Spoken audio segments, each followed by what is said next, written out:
Hey guys, welcome to the Elephant Room Youth Edition. My name is Charlie Allo, and we are here with some esteemed guests that you see here gathered today to talk about exactly what's going on here in America today. We are in the middle of a conversation of truly what defines race and race relations in our country, in our churches, in our communities.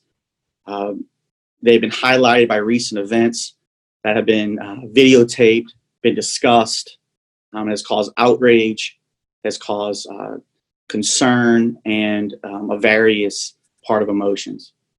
And so today we're just going to be honest and have an authentic conversation of why we're here, why this is an issue, how we are dealing with this, and moving forward. Gentlemen, I thank you for coming here today. It's my heart not to give answers, but to give a platform to share the struggle that what has been going through.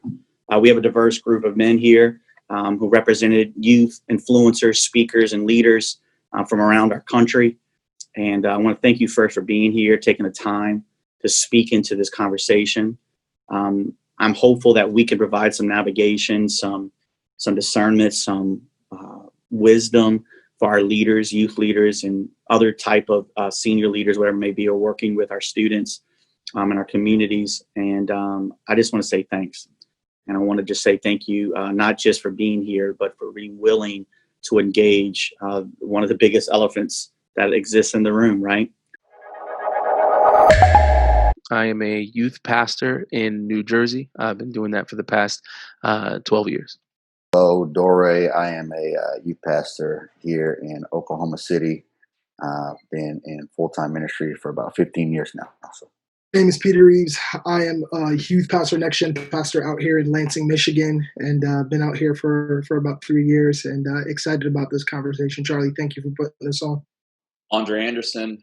I am some sort of pastor in Hammond, Indiana. We don't know what my job title is yet, but I'm here and doing ministry for 20-some years. And I love you guys. You're all beautiful people, man. Seriously. Brandon Cormier. I've been in youth ministry for about 12 and a half, 13 years, originally from Louisiana. But now I am in a season of church planting Zeal Church. So I've been doing youth ministry, college internship, known as Desperation for some years. And now we're planting a church in Colorado Springs in September. My name is Austin Westlake. I am the district youth director here in the Southern Missouri District of the Assemblies of God. Been doing this for almost 2 years. And prior to this, I was a youth pastor in Kansas City, Missouri, here in our district, at my dad's church there in KC. And just honored to be a part of the conversation, honored to be in the digital room. So thanks for doing this, Charlie. Hey, my name is Curvine Brewington. I currently serve in Lafayette, Louisiana at Crossroads Church as a student pastor. I've been here 5 years. Prior to that, I spent 12 years on the road full time doing hip hop music and itinerating as an evangelist. And but man, this season of pastoring is trumped that in so many ways. I love where I'm at and what I'm doing. And I'll start with something that seems a little silly, but so I grew up. My father is Native American, my mother is African American. And there was, I grew up fairly poor. My father started his own business when I was younger. And there were a few years where I attended a private school. I'm talking 4th, 5th, 6th grade. Then I got kicked out of 7th and it went downhill from there. But I remember that season being in a private school, being one of the only Black students there. And during recess, they would pick on me because my knees and my elbows, had a darker, like a discoloration, you know what I'm saying? And someone pointed it out and they picked on me about it. And I remember being that young and going home with the alcohol, rubbing alcohol and scrubbing my elbows and scrubbing my knees, thinking that I could get that discoloration out. And here's what's crazy, man. What's crazy is here I am now. I'm 35 years old, and still to this day, obviously it's just, it is what it is. It's my beautiful black skin, you know what I'm saying? But to this day, you will never see me wearing shorts.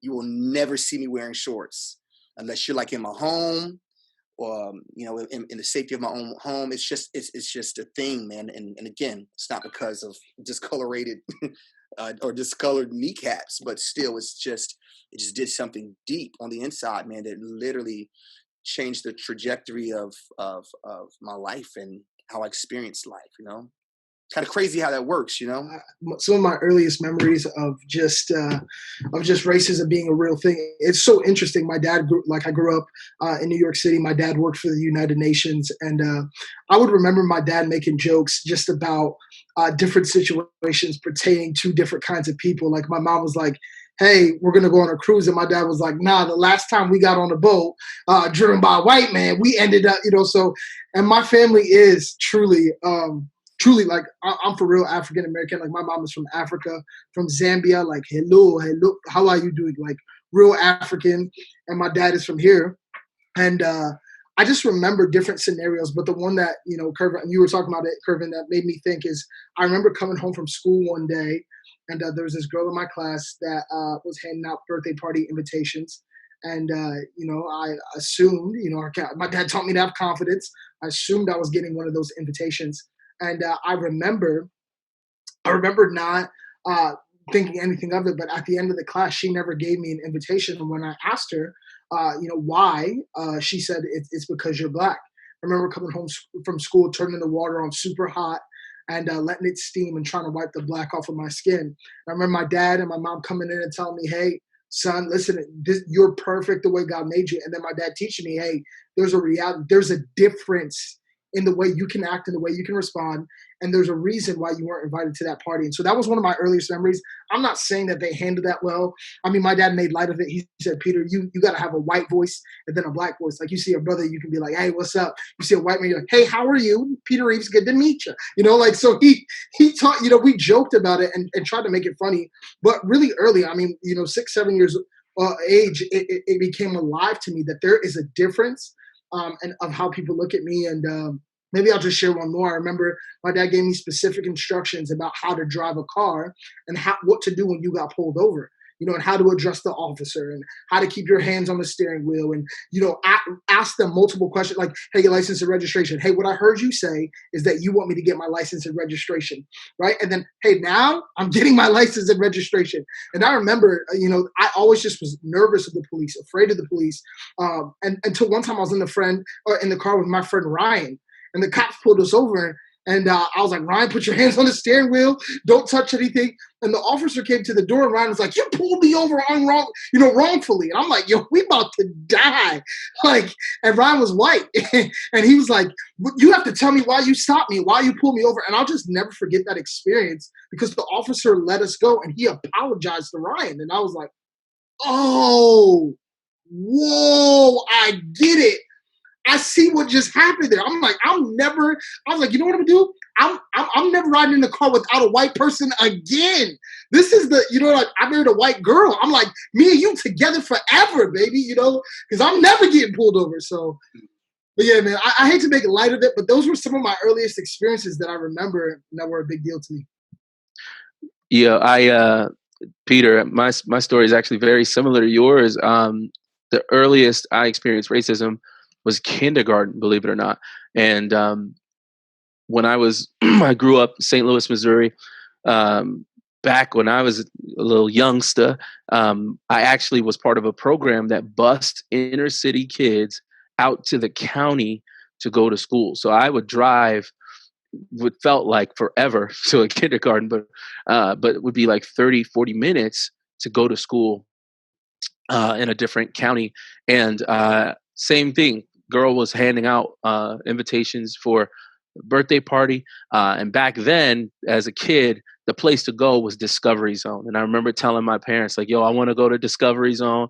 I want to jump in the ball pit. I want to go down that slide of like rolling things, whatever that was." Like, I was like, "I want to do that." And I remember my parents being like, "Well, we don't have the money for that."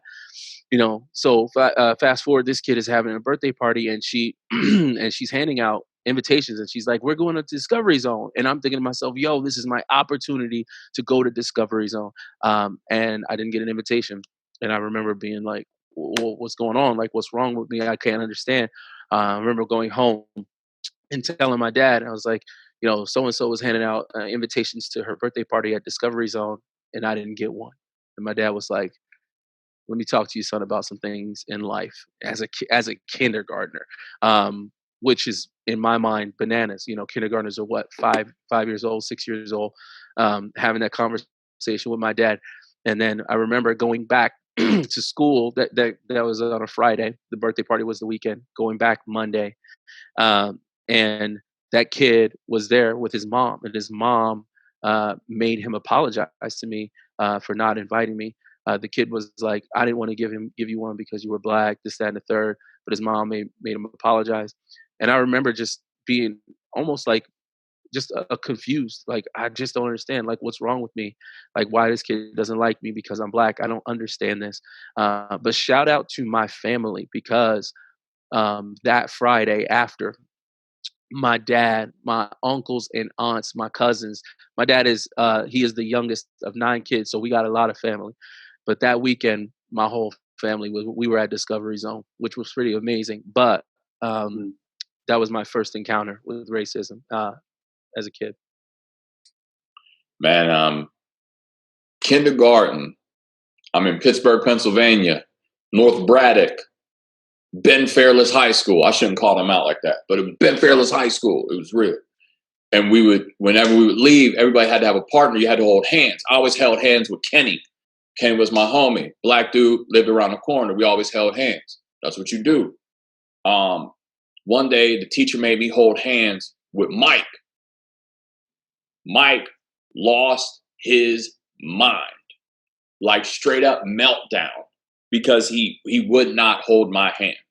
Would not hold my hand. Straight up meltdown. So I went back to being Kenny's partner and never switched again. That's the earliest I can remember. So I was in elementary school, and so I'm from Southwest Louisiana. There's a town not far from where I'm from, a small city called Vidor, Texas. And whenever you're from the South, you just kind of know, because at that point, I remember watching on the news whenever I was in elementary school, there was one black family that lived in Vidor, and the Ku Klux Klan had showed up. This was early 90s, late 80s, and had like burned crosses. I mean, like that late, like 80s, 90s. I think they ended up burning the man's house down. So it's just kind of like this unspoken rule, like black people do not go into this town. Like whenever you're driving on the interstate, like just keep driving, keep it moving. We were on the way to Houston, Texas on the I-10. And I just kept telling I was with my auntie, my mom's sister. And I'm like, man, I'm hungry. I kept telling her, and she's like, all right, I'm just turned off on the next exit. So we pull off on the exit. We go to the Sonic, drive in, and we press the button. And we press the button again. We keep pressing the button, like they don't respond. And then nobody comes to our car, like we're flagging people down. And then all of a sudden, this other car, white people, pull up to us. They press the button. They order. Their food comes out. The car hop girl doesn't even acknowledge us. And we're like, and it took us a minute. I mean, I'm in elementary school, but my auntie had asked me like, hey, what town were we in again? And I was like, I think the sign said Vidor or Vidor. I'll never forget. She threw her transmission into reverse, like pulled out of the parking lot, sped back to the interstate as fast as we could. And she began to tell me like that was Vidor. And then she's like, you remember where that black man like once lived, and even the law enforcement is a very racist. And I'm like, so I just remember having that experience as an elementary school kid and thinking, like, this is real. Like, what could have happened to us? And at that point, there were still black people disappearing, and like also like in the South. That was probably the earliest. Others, but that's the earliest one I remember. And I think it is important to point out that bias is a real thing, and a lot of people have bias, and they look at their lives and they say, "Well, I'm not racist because I don't feel like my race is the best race and I'm better than everyone else."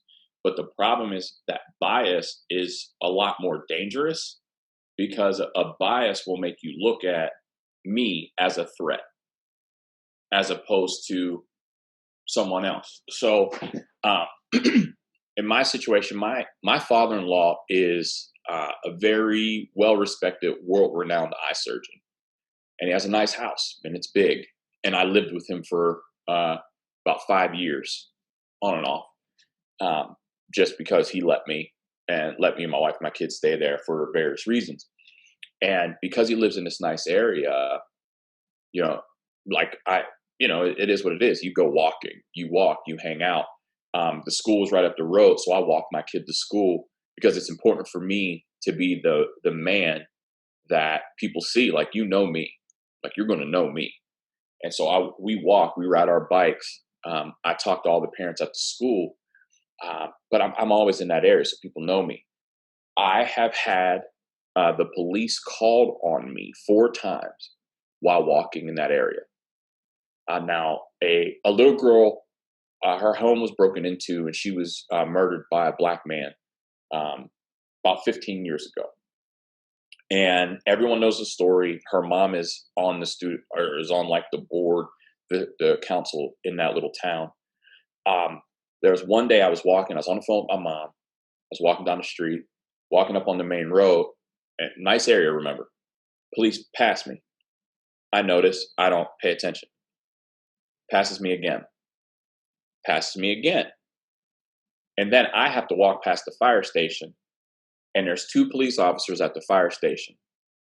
They come out, walk up to me, and I'm like, "Oh, are you walking towards me?" "Yes." So at that point, my hands automatically come here while I'm explaining anything. And they're like, "Where do you live?" "I live at this address." "Okay. Well, do you have ID?" "Yes, I do. It's right here. Can I get it?" "Okay, well, Brenda, her daughter was killed.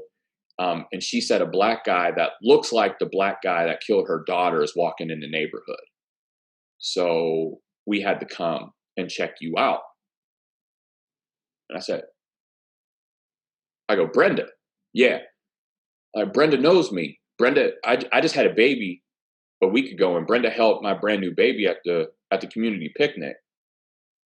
And it's 2:30. Brenda doesn't get off work until 4:30. And I know that because then when she gets home, she goes and gets her dogs and walks her dogs past my house.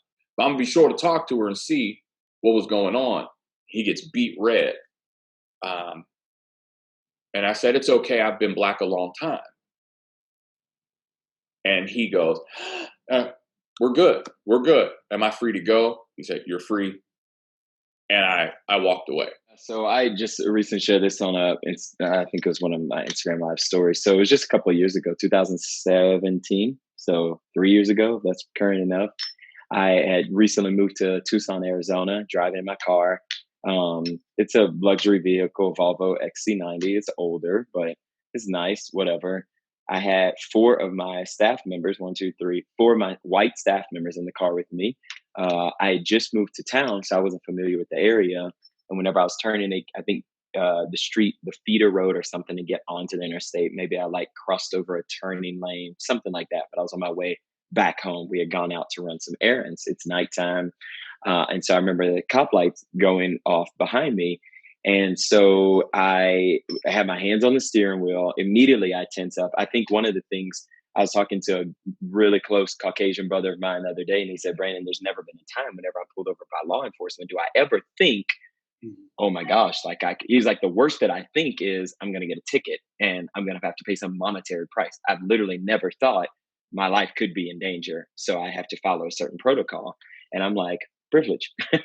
And so so pulled over, cop comes up to the window, I roll the window down, and then he immediately asked me to get out of the vehicle. Like, step 1, get out of the vehicle. And I'm thinking, and I know better not to say anything. It was the white people in my car who were like, "Why does he have to get out of the vehicle?" And I'm like, listen. So I get out of the vehicle, give him my license plate. Then he says, "I want you to walk around to the back of the car." Now, this is just step 1. So I do that. And once we get to the back of the car, he just begins asking me a series of questions. "Hey, where do you live?" I tell him the neighborhood that I live in.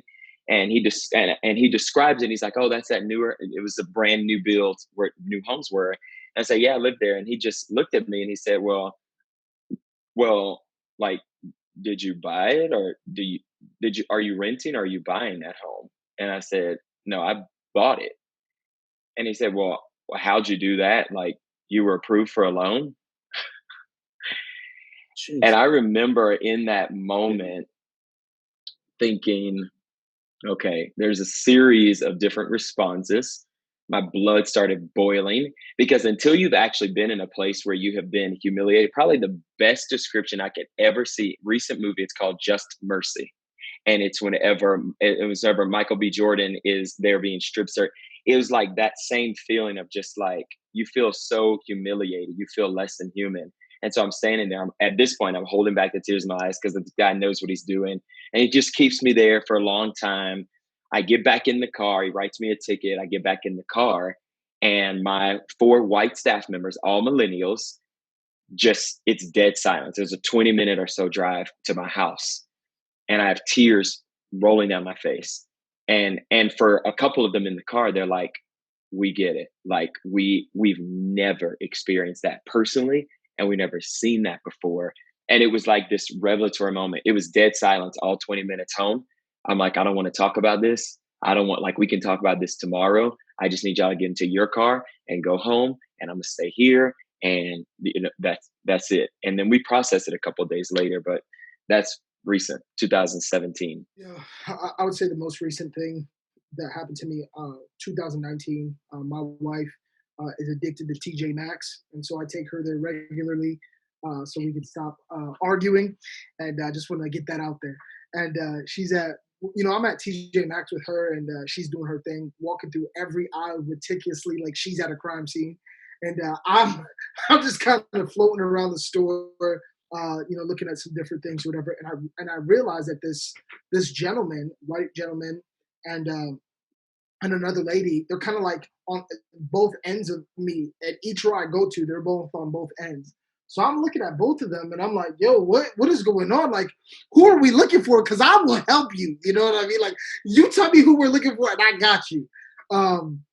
And they're just kind of moving with me. So eventually I got frustrated, and I said to the gentleman, I said, how can I help you? And he's like, well, you look like, right? Because it's the same thing, Andre, right? You look like someone who recently stole things from this store. And I'm thinking to myself, like, like, what do you mean I like look like someone? Like, there's a lot of people in Lansing, Michigan. Like, this is crazy. And they're like, yeah, you look like someone. And I'm like, okay. And I just asked the guy, I don't know what possessed me to ask the guy, but I said, well, what do these people look like? You know what I mean? Because now my blood's boiling. And he just said, well, they were black, lighter skinned. And I was like, wait a minute, you think I'm light skinned? Praise God. I've always wanted to be a young Chris Brown, So but he said lighter. I'm like, lighter skin, bro. Do you see me? I'm all well done. What are you talking about?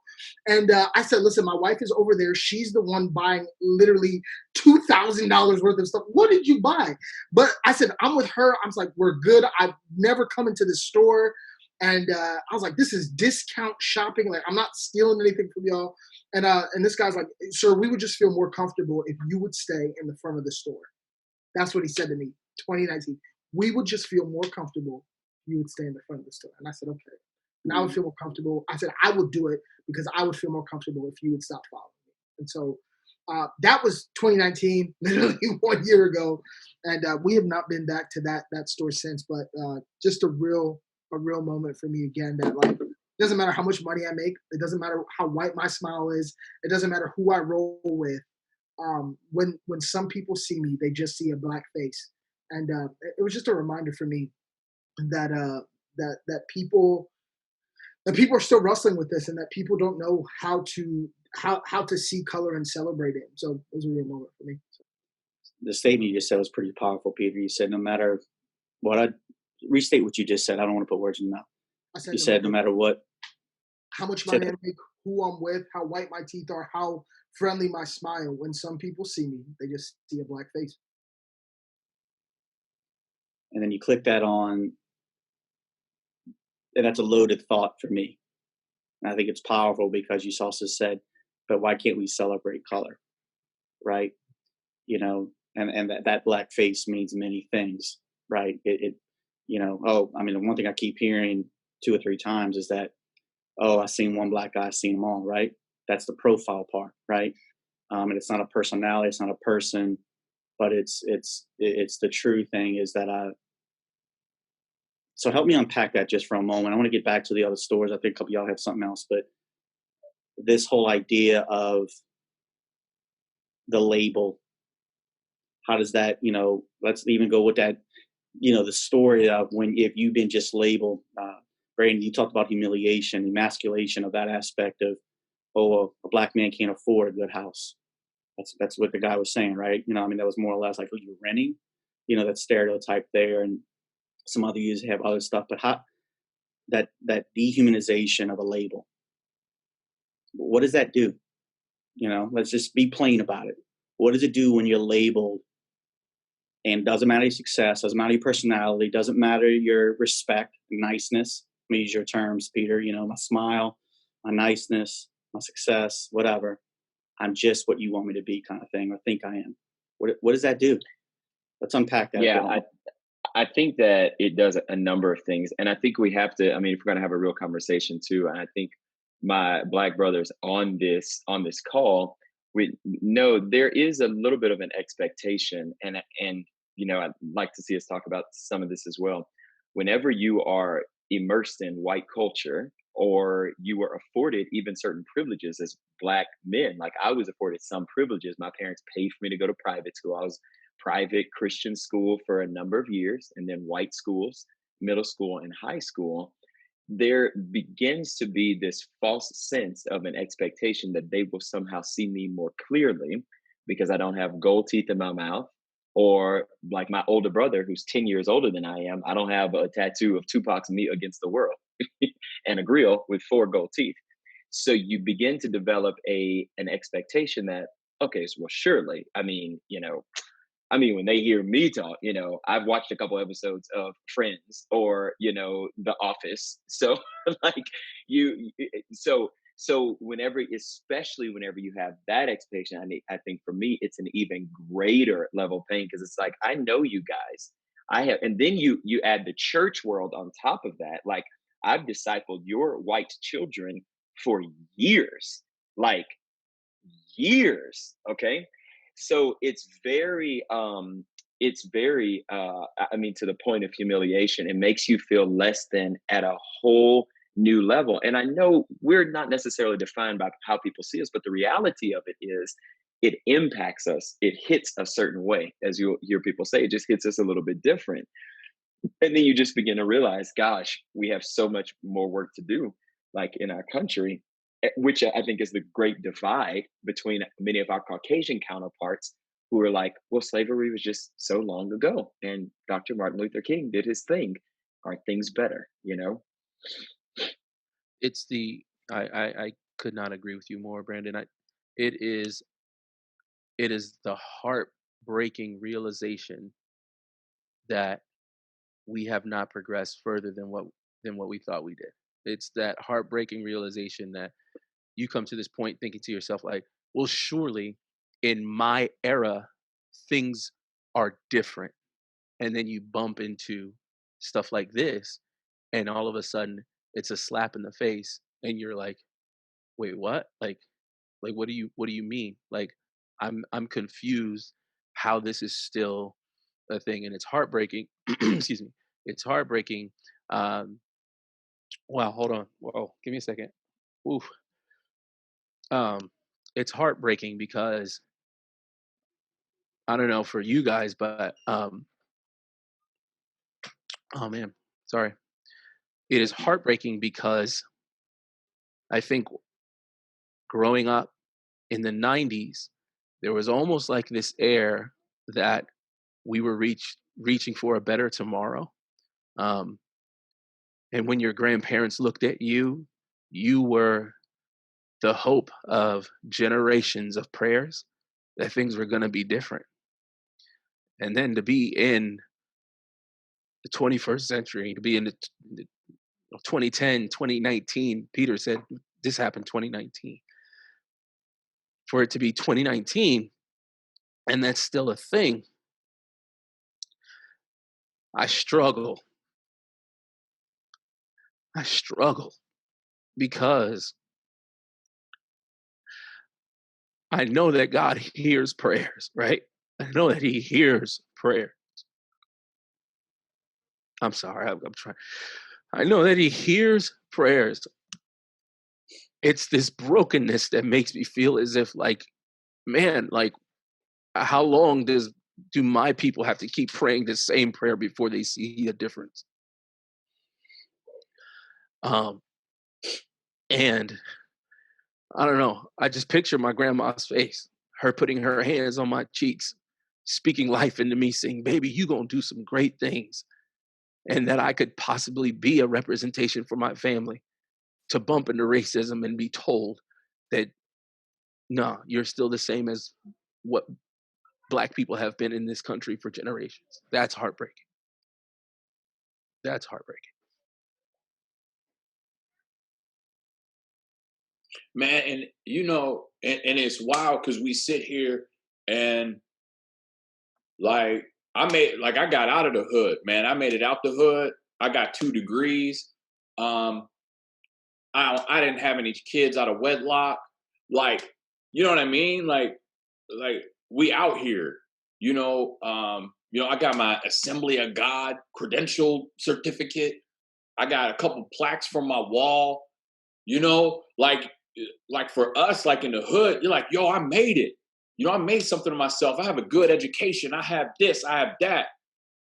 And you're like, you still Black though. You gonna say something about the fact that George Floyd is a perfect opportunity for you to finally say, okay, I see it. The perfect opportunity. That's why everybody's like, when it's a cop and it's like, even with Philando Castile, you're kind of like, well, he was reaching a little bit, like you had something to kind of, nah, man, nah. But we've been seeing this in the hood for years. Like, we know this. You're just now getting it on cell phone video. This has been our reality for years. We know homies that went through this. We got uncles that died like this. And now it's the perfect opportunity to say something, and people still quiet. People still talking about all lives matter. Like, when I'm sitting here hurting and I'm sitting here saying, I've never felt like my life mattered. You're like, well, all lives matter. Really, Karen? Really? Really? I needed to hear you say all lives matter. That's what I needed right now? Well, Jesus, somebody posted a picture today of Jesus, white Jesus with brown hair. And he had brown long hair and he was yelling at the earth, all my children matter. You think Jesus right now, whenever I'm in my pain, is way up high yelling down on earth and not sitting down by my side saying, I got you, son? Because that's the God I serve. That's the God my grandmama served. That's the God my mama served. That's the God that, like, my mama prayed to all the time, Psalm 91. She prayed over me when I walked them streets in the hood, saying, no weapons formed against you shall prosper. My mom mad because I got a pistol on my hip right now. She mad because I got a pistol on my hip. Because she said, the devil ain't never allowed to touch you because you my baby. And I got to try and protect myself. I don't know what these people out here trying to do. Right. Like, and you, I'm sorry. Sorry. And it's, it's like this thing where you're like, man, like, and I want to show love and I want to show grace. And I'm sitting here like, but where's my grace at? But where's my grace at? And I just, like, I'm not mad that everybody else is eating, but can I get a plate? Can I get a plate though? Can't you just say, hey, this is wrong? Like, can't we at least, and it's not happening. And I think Jamal. Cool. I was going to say something that it is the lack of acknowledgement of trauma that is, I guess, shocking to, I think, a lot of African Americans. You watch throughout the history of America how African Americans have been treated, and then to still be looked at as if those situations and circumstances are dismissible, it's like mind blowing. But in reality, Black people have been constantly exposed to the trauma of watching their own culture be eradicated in a country that says it's supposed to be for them, while also, and to Andre's point, being attached to a faith that says, hey, you know what? We see all of these colors in the book of Revelations coming together, celebrating the King, except for when we see it on video and in these scenarios, then it's like, I don't know. I don't want to say anything. I want to keep my mouth closed. And that silence feels like betrayal. It feels like betrayal. And I think that's what Andre's also like kind of like alluding to. Like, that silence is crazy. Like, it's deafening. Like, I can't put it into words, I don't think. But when that silence comes across, it makes me feel as though like I'm broken, or that something's wrong with me, or that I'm not perceiving these things correctly. Like, if I see a death like of an African American, that like somehow, some way, shape, or form, what I'm actually seeing is not what I'm actually seeing, which is crazy to even like think or fathom. I want to give a chance to Beau Austin to respond, because we asked, we wanted this shift for just a diverse group, because guys, getting to hear your stories. I want to, I saw earlier both of you guys, we kind of, and myself, we were getting emotional. I'm hearing and what it means, and coming to terms of, again, this is not just an intellectual debate. You are real guys, real ministers, real influencers, friends, brothers, dad. I mean, we all are the same in this, but you guys are going through an existence that many of us, not all of us, definitely to the degree we faced. I think if you can hear those stories and not get emotional on some level, you might need to check yourself a little bit, just in general. Like, if you can hear those stories, being a white man or a white woman, and I know everyone shows their emotion differently, so not everyone cries like I do. I cry, and that's just the way I am. But if that doesn't check you somewhere emotionally or spiritually, I'm praying for you. So it checks me, and I know that it's real. I know that those of you on the call know a little bit about my context and my life and my family, and just kind of what we've gotten to be a part of within our fellowship of the assemblies for so many years, and what we've tried to champion in our context. Can you share a little bit of that for us? Sure. And I by no means, I don't think I'm an expert because of my context or because of my experiences. This is just what it is. My grandfather took over a church in inner city Kansas City back in the 70s. He's been with the assembly since the 50s, took over a church in the 70s. It was almost all white church. He wanted to have a church that looked like the kingdom, and he knew that the kingdom wasn't all white. And so he prayed that God would give him a church that looked like the kingdom. Well, that started to happen, and there were families coming to the church that were not white families. Black families were coming to the church. And when the black families came to the church, as the story goes, there were some white families who didn't love it and who basically said, we don't want to be a part of it. You need to do something. And my grandfather said, God bless you on the way out, but this is who we're going to be. This is who we are. It's what God's called me to do. And the church began to grow into the thousands. And as it grew, the darker it got. And there was more melanin in the building. And that was an answer to my grandfather's prayer. And then my dad took over in 2006. And that was the church that I really grew up in. That was the youth group I grew up in. The church is predominantly Black.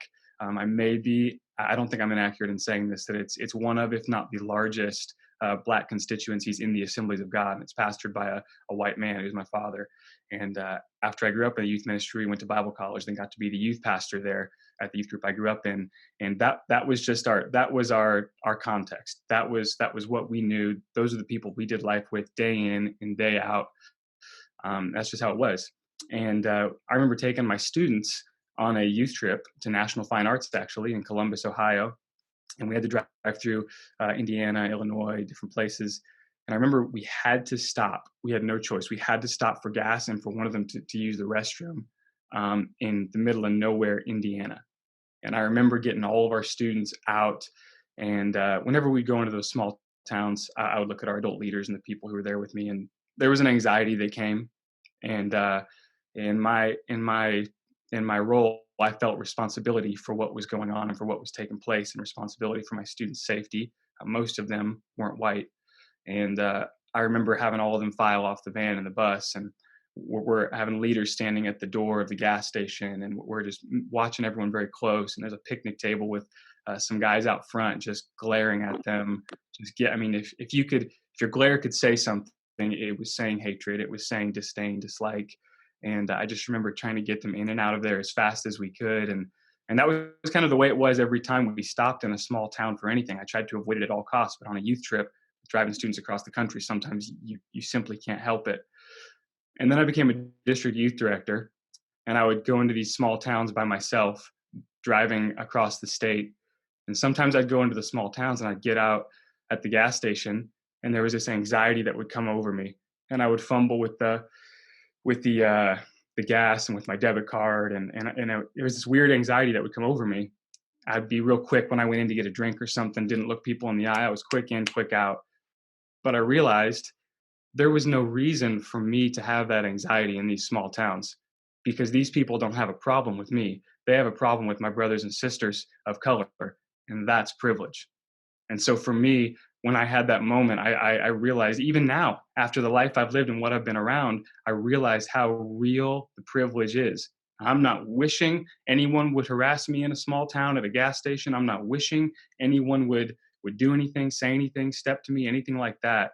But I also want my brothers and sisters in the Black community to have that same opportunity to go to a town and not feel like people hate them there. And so for me, I see the privilege. Absolutely. I live in it oftentimes. And that's a very real thing in our nation. And I think even for some leaders, just to understand that, it changes your perspective. It changes your perspective. It's good, man. It's good, Austin, man. What it is, just I get emotional in my thoughts when I think about just natural thoughts I have in my head that were based off of just the way I grew up, the way I was raised. I was not raised by racist parents at all. But you learn, and as time unfolds and as tragedy happens, as we seemingly shift from one pandemic to another, a global pandemic, and we're, as Americans, realizing the racial pandemic that has been in existence for decades, centuries. I got emotional hearing Jamal talk about his grandmother, and how seemingly there's this idea, this notion that Black America is where they are because of something they've done, or because of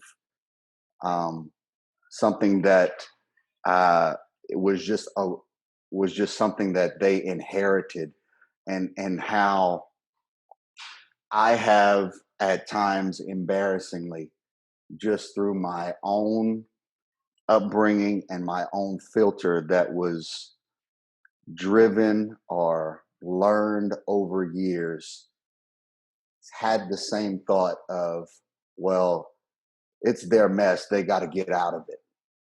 And how much I hear the heartbreak and the hope that was passed from generation to generation. And yet here we sit, days removed from yet another tragedy, another murder.